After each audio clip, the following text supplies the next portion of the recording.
On voit encore des gens qui vont passer ces clignotants rouges. Pierre Dugas conduit des autobus scolaires depuis 28 ans.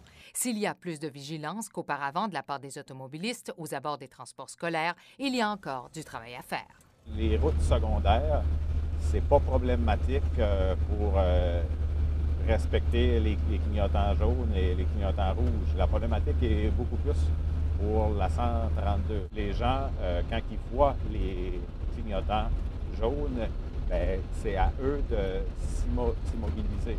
On rencontre des camions, c'est des lots de charge. Fait que c'est sûr qu'il faut que ces gens-là respectent les limites de vitesse, puis on va diminuer les risques. Dépasser ou croiser un autobus scolaire dont les feux rouges intermittents clignotent met non seulement les écoliers en danger, mais expose un automobiliste à une amende variant entre 200 et 300 $ et à 9 points d'inaptitude.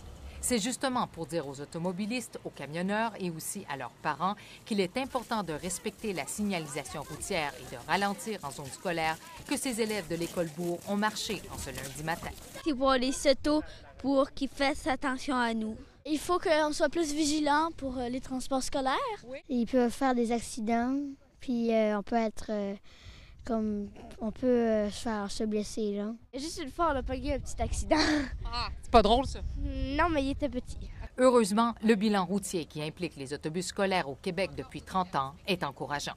Aucun écolier n'a été heurté mortellement par un autobus scolaire depuis février 2006 et on ne déplore aucun décès d'enfants occupant un autobus scolaire depuis 1986. Le transport scolaire touche directement plus de 520 000 enfants au Québec. C'est 54 de tous les élèves qui fréquentent les écoles primaires et secondaires de la province qui sont transportés par 10 000 autobus scolaires qui sillonnent au total 1 million de kilomètres chaque jour.